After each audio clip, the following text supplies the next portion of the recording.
Selamat datang di channel Novel Official. Sebelum mendengarkan novel, kekuatan Harvey York untuk bangkit. Jangan lupa like, share, dan subscribe. Kalau tidak kusentil jantung kalian hehehehe.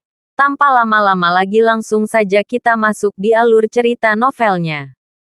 Bab 4896. Kesepian selamanya. Mendengar kalimat ini, orang-orang yang hadir langsung saling memandang dengan cemas. Saat berikutnya, sekelompok pria dan wanita semua tertawa. Hahaha. Orang ini benar-benar mengatakan bahwa Nona Perkins akan kesepian seumur hidupnya. Saya tertawa terbahak-bahak. Nona Perkins adalah pelacur terkenal di Siangki. Dan pria yang mengejarnya seperti ikan mas krucian yang menyeberangi sungai. Bagaimana dia bisa sendirian seumur hidup? Aku baru saja mengatakan bahwa para peramal ini semuanya pembohong. Kamu masih tidak percaya? Masih Tuan Muda Miao yang benar. Sekarang pembohong ini bisa menyingkir. Keluar, keluar. Jangan mencemari udara kami di sini. Sekelompok pria dan wanita berpakaian Cina mengejek Harvey York. Edward Miao tersenyum tipis. Louisa Heath memiliki ekspresi aneh di wajahnya. Dia awalnya berpikir bahwa Harvey York benar-benar mampu. Tetapi sekarang, Natalia Perkins bahkan mencibir.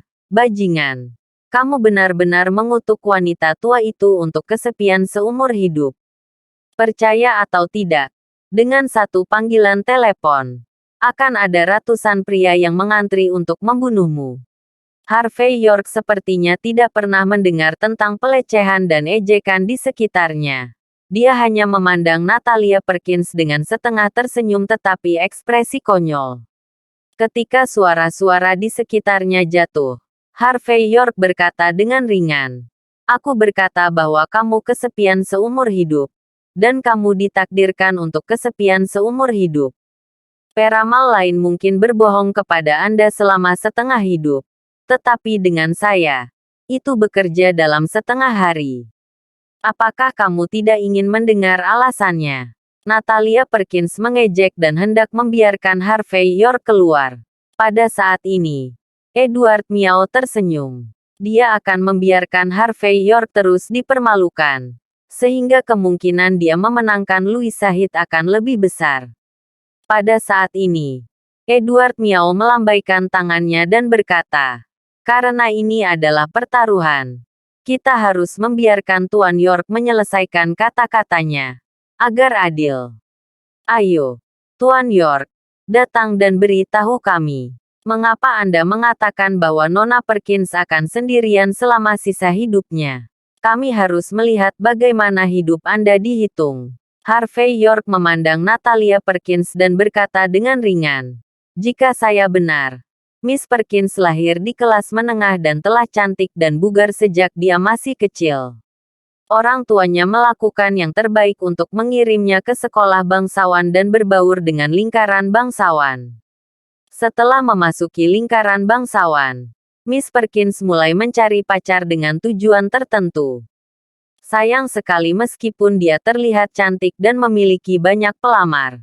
Tetapi setiap pria memiliki waktu maksimal 3 bulan dengannya. Dan setelah mendapatkannya, dia akan berbalik dan pergi. Selama bertahun-tahun, tidak ada pengecualian. Bisa dibilang mantannya jalan-jalan kemana-mana. Dan pacarnya banyak yang kayak anjing. Iya kan? Natalia Perkins tertegun sejenak. Tetapi dia ragu-ragu. Wajahnya jelek. Dan orang-orang yang sudah lama berkencan adalah orang-orang dari kalangan atas. Jadi Nona Perkins secara alami membenci para pencari nafkah biasa. Di matanya, hanya orang-orang di lingkaran atas ini yang dia lihat. Sayang sekali di mata laki-laki kelas atas, pelacur seperti Miss Perkins bisa bermain. Tetapi tidak ada yang akan menikah dan pulang dengan pikiran yang hancur. Pertama-tama, itu bukan keluarga yang baik. Dan kedua, tidak ada yang bisa menerima bahwa mereka adalah mantan pelacur wanita. Dalam keadaan seperti itu, meskipun Nona Perkins memiliki ilusi bahwa banyak orang mengejarnya, Pada akhirnya, dia tidak dapat menemukan pacar sejati. Dia tidak bisa berdiri tinggi di kelas atas, dan dia tidak bisa memandang rendah orang biasa. Jadi pada akhirnya, selain mati sendirian, apakah ada cara kedua baginya untuk pergi? Karena itu, Harvey York mengangkat bahu sedikit. Bab 4897. Mendengar kata-kata Harvey York, pria dan wanita dengan kostum Cina semua saling memandang dengan cemas. Terutama para wanita dan anak perempuan itu. Mereka semua memandang Natalia Perkins dengan penuh arti. Kata-kata Harvey York tidak hanya benar, tetapi juga sangat akurat. Yang paling penting dari analisis Harvey York, semua orang bisa membayangkan gambaran menyedihkan seperti apa Natalia Perkins di masa depan ketika dia sudah tua dan memudar. Kesepian seumur hidup bukanlah lelucon. Bahkan Natalia Perkins sendiri ragu-ragu untuk mengatakan apapun. Ekspresinya seperti kesurupan.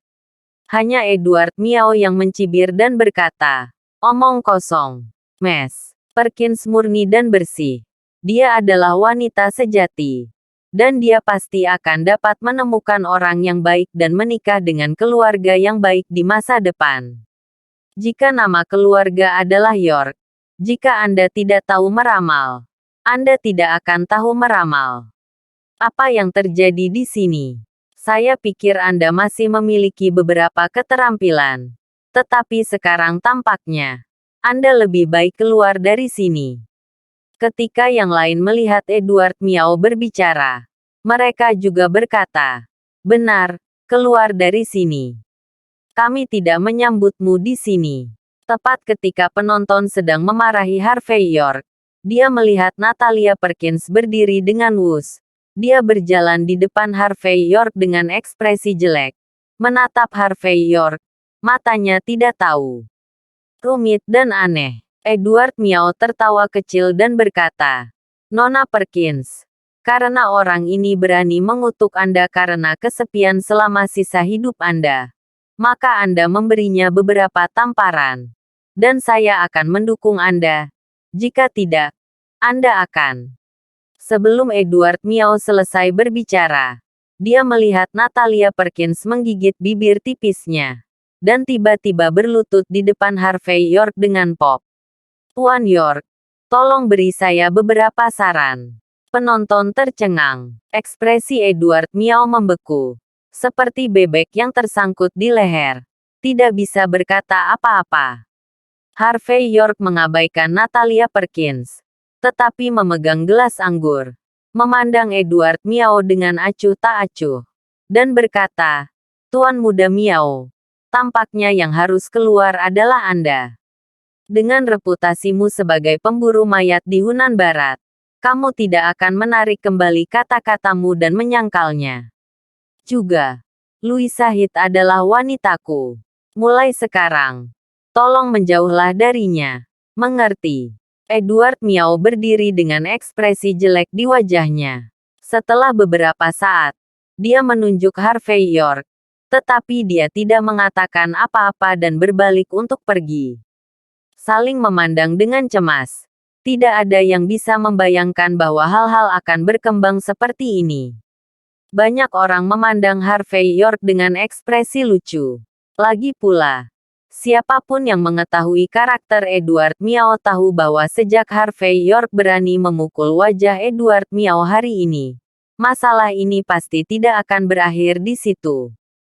Hanya Harvey York yang memiliki ekspresi tenang di wajahnya. Dia melirik Natalia Perkins, yang berlutut di tanah, dan berkata dengan ringan, "Dalam situasimu saat ini, aku hanya bisa mengirimimu 4 kata.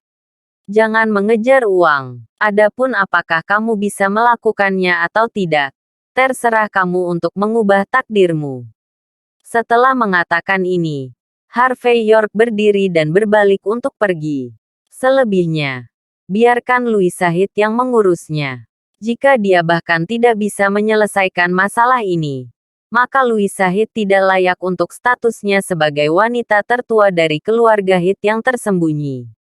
10 menit kemudian, Harvey York keluar dari kotak dan datang ke taman gedung merah yang menghadap ke sungai. Tempat ini penuh dengan taman hutan dan paviliun tepi sungai. Itu terlihat halus dan penuh puisi. Setelah melirik beberapa kali, Harvey York hendak pergi. Namun, tepat ketika dia akan pergi, dari sudut matanya, dia melihat loteng yang elegan, di mana ada beberapa sosok yang dikenalnya. Bab 4898, Lilian Yates, Simon Zimmer, Bibi Wen, Paola Jean Mandy Zimmer, dan Araceli Hoffman. Lilian Yates dan yang lainnya memiliki senyum yang menyenangkan di wajah mereka saat ini. Araceli Hoffman, tuan muda tertua dari keluarga Hoffman, sekarang memegang cangkir teh dan minum teh dengan wajah anggun.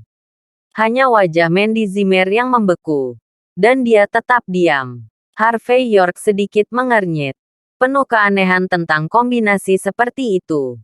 Kemudian dia ingat percakapan sebelumnya antara Bibi Wen dan Paola Jean. Mereka membantu Mandy Zimmer mengatur kencan buta. Dan gedung merah ini juga merupakan tempat suci untuk kencan buta di kalangan-kalangan atas di Jinling. Memikirkan hal ini, Harvey York mencibir dan berjalan dengan tangan di punggungnya. Dalam pandangan Harvey York, apa yang disebut kencan buta ini ditakdirkan untuk menjadi pertunjukan besar di mana musang menyapa ayam untuk tahun baru. Jadi dia ingin melihat sendiri apa yang ingin dilakukan Lilian Yates ketika dia menyeberang jalan secara diam-diam. Namun, saat Harvey York baru saja masuk ke restoran, Araceli Hoffman baru saja bangun untuk pergi ke kamar mandi.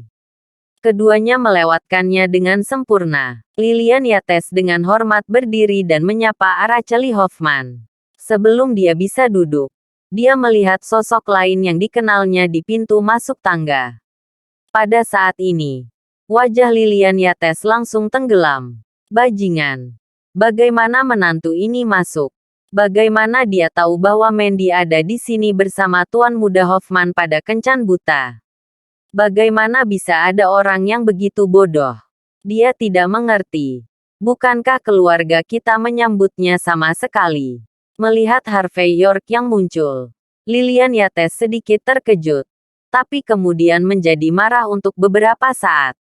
Dia akhirnya menarik wajahnya untuk memfasilitasi kencan buta Mandy Zimmer dan Araceli Hoffman, dan melihat lingkaran atas Golden Avenue memanggilnya. Namun sang Death Star Harvey York tiba-tiba muncul kembali, yang membuat Lilian Yates memiliki keinginan untuk mencekik Harvey York sampai mati. Simon Zimmer tertegun sejenak. Jelas tidak terduga bahwa Harvey York akan muncul secara kebetulan. Hanya Mandy Zimmer yang tampak bahagia. Dia tidak ingin datang untuk berpartisipasi dalam apa yang disebut kencan buta ini. Tetapi dia diseret oleh Simon Zimmer dan Lilian Yates.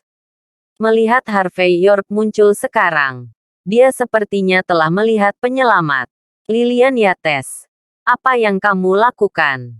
Bibi Wen di samping tidak tahu tentang keluarga Zimmer. Tetapi pada saat ini wajahnya langsung menjadi sangat jelek. Gedung merah adalah tempat paling mewah di Jinling. Kami menghabiskan banyak upaya untuk mengamankan tempat di sini. Kamu benar-benar membiarkan sopir datang ke sini. Lelucon apa? Paola Jean bahkan mencemooh Harvey York. Sopir di keluargamu ini tidak hanya mengenai ide Sister Mandy, tetapi juga memiliki pemikiran delusi tentang saya. Penampilan orang seperti itu benar-benar memalukan bagi kita. Keluarkan dia dari sini. Jelas, Bibi Wen dan Paola Jean sangat jijik pada Harvey York. Bukan karena hal lain, tetapi karena mereka mengambil ratusan juta barang dari mobil. Dan tentu saja mereka tidak ingin keluarga Mandy Zimmer tahu.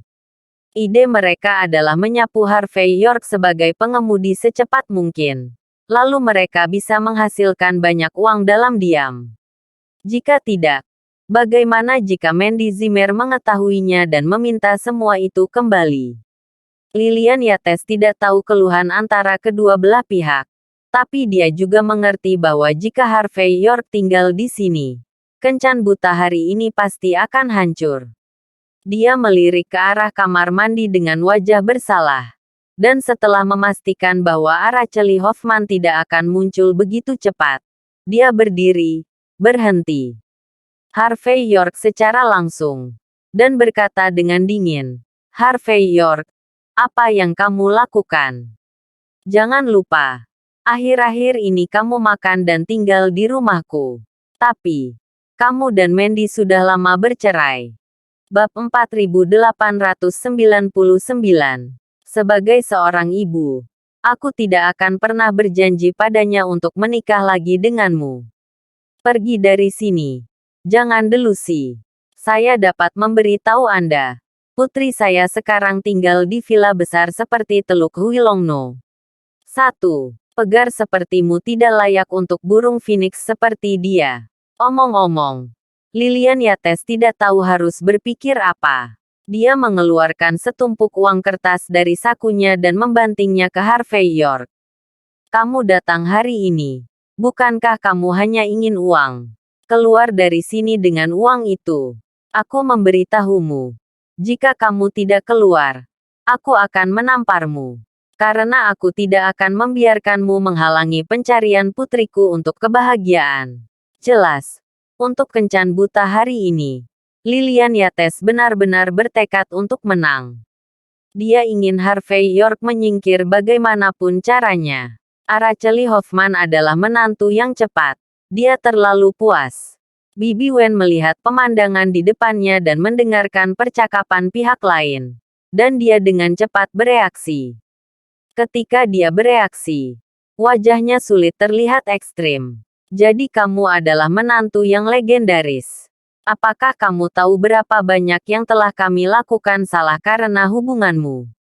Gulung-gulungan. Tempat ini bukan untuk kamu datangi. Jelas. Bibi Wen takut Harvey York akan merusak hal baik. Dalam hal ini, bagaimana dia masih bisa mengumpulkan puluhan juta biaya mak comblang?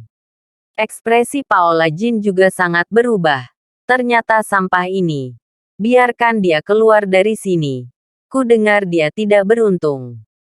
Siapapun yang menempel padanya akan kurang beruntung.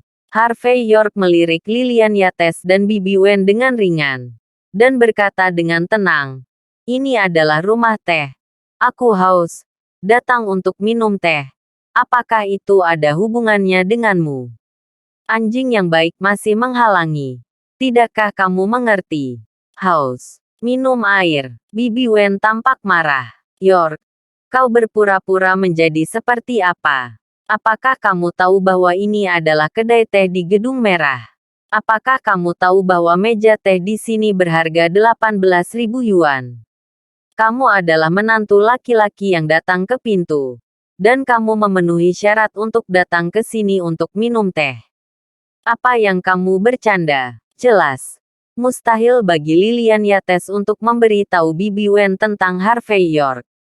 Bahkan di depan Bibi Wen, Lilian Yates terus memfitnah Harvey York demi muka.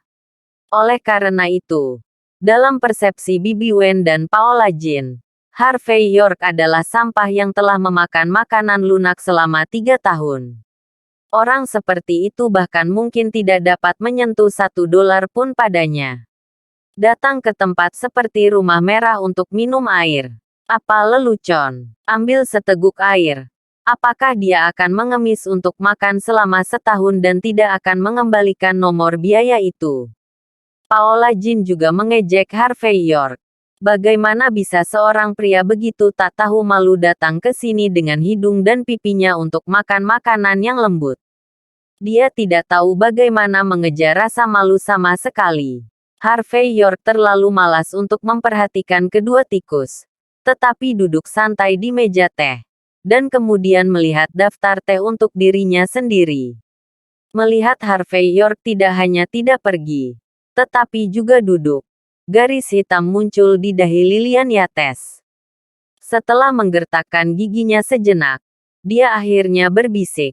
Harvey York, aku tahu kamu menyukai Mandy. Tapi tidakkah kamu tahu bahwa jika kamu menyukai seseorang, kamu harus melihatnya bahagia? Apakah kamu rela membiarkan Mandy menderita bersamamu sepanjang waktu? Tidak bisakah kamu berharap Mandy sedikit lebih baik? Biarkan dia memasuki lingkaran teratas dan menjalani kehidupan yang baik. Biarkan aku menjadi cantik juga. Mungkinkah ada tuan muda papan atas yang tidak menyukai pernikahan keduanya? Tidak bisakah kau membiarkannya pergi? Bab 4900. Meskipun 8 karakter belum ditulis, tapi dalam kognisi Lilian Yates, fakta bahwa Araceli Hoffman adalah menantunya sendiri sudah menjadi kepastian. Dalam pertukaran singkat, Lilian Yates sudah berfantasi tentang banyak hal. Misalnya, dinding merah dan ubin tinggi di jalan lingkar kedua Walsing, pulau-pulau pribadi di Laut Karibia, salon seni yang penuh dengan selera yang kuat. Ini adalah hal-hal yang dia impikan. Lagi pula, meskipun dia dilahirkan dengan baik, di lingkaran atas, dia hanya bisa dianggap sebagai tepi dari tepi. Dia tidak bisa masuk ke lingkaran atas sendiri. Jadi satu-satunya harapannya disematkan pada kedua putrinya. Jadi sekarang ada kesempatan. Lilian Yates tidak akan membiarkan Harvey York merusak perbuatan baiknya. Apapun yang terjadi. Aku mohon. Oke. Atau, menurutmu aku tidak punya cukup uang? Pergi cepat. Berapa banyak yang Anda inginkan? Berapa banyak yang saya berikan? Pada saat ini, Lilian Yates melompat-lompat dengan tergesa-gesa. Jika dia tidak takut menamparkan Harvey York, itu akan membuat segalanya semakin sulit untuk diakhiri. Dia sekarang mulai mengagumi mulut besar Harvey York. Harvey York dengan tenang memanggil pelayan dan memesan secangkir teh putih puding. Setelah menyesap, matanya tertuju pada Mandy Zimmer. Mandy Zimmer memiliki ekspresi dingin, seolah-olah dia tidak ingin melihat Harvey York. Tetapi saat berikutnya, tangan Harvey York bergetar. Melihat pesan minta tolong wanita itu, diam-diam Harvey York tertawa dalam hatinya. Mandy Zimmer baik-baik saja dalam segala hal, tetapi terkadang dia terlalu berbakti. Selama Lilian Yates menamparkan dan berguling, dia sedikit tidak berdaya. Namun, dengan temperamennya, dia bahkan mengirim pesan untuk meminta bantuan. Jelas, dia juga menyadari bahwa tujuan Araceli Hoffman tidak murni. Melihat bahwa Harvey York tidak hanya mulai minum teh, tetapi juga tersenyum di telepon. Seolah-olah dia ingin mengobrol dengan seseorang di telepon. Paola Jean tidak bisa menahan diri. Dia melangkah maju, menamparkan meja Harvey York dengan pop, dan berkata dengan dingin, "Bajingan, mengapa kamu begitu tak tahu malu? Kakakku Mandy terlalu malas untuk berbicara denganmu. Kenapa kamu tidak keluar? Saya telah melihat banyak anjing menjilati seperti Anda." Dengan sikap delusi. Menurutmu siapa yang bisa kamu sentuh? Di mata orang lain, kamu hanya idiot nomor 1. Yah. Selama kamu mau pergi sekarang, jangan membuat masalah. Aku akan memberimu ide WeChatku dan memberimu kesempatan untuk mengundangku makan malam. Oke. Omong-omong, Paola Jean menunjukkan pengorbanan besar. Seolah memberi Harvey York akun WeChat akan membuatnya makan tahu. Harvey York melirik wanita yang merasa benar sendiri ini. Dan berkata dengan ekspresi jijik, "Maaf. Saya tidak tertarik pada wanita seperti Anda yang mengirim saya ke pintu Anda. Jadi jangan sentimental. Oke." Anda, wajah Paola Jean menjadi hitam karena marah. Bagaimana mungkin seorang pria berani berbicara dengannya seperti itu? Melihat putrinya tidak bisa menangani Harvey York, Bibi Wen hanya bisa marah pada Mandy Zimmer saat ini. "Mandy, jangan kira aku tidak bisa melihatnya. Kau tidak senang dengan kencan buta yang aku dan ibumu atur untukmu. Jadi kamu mengatur kawat gantung ini untuk membuat masalah, kan? Aku bilang, jangan bahas tempat ini dulu. Apakah pantas dia datang? Tapi jangan lupa, tempat di Honglo ini bukan berarti kamu bisa masuk kalau punya uang. kami dapat muncul di sini hari ini karena wajah Tuan Muda Hoffman. Tidakkah kamu mengerti? Jika Tuan Muda Hoffman marah sebentar, mungkin kita semua harus pergi dari sini. Mengerti? Terima kasih sudah menonton cerita novel Kekuatan Harvey York untuk Bangkit. Sampai ketemu lagi di cerita novel selanjutnya.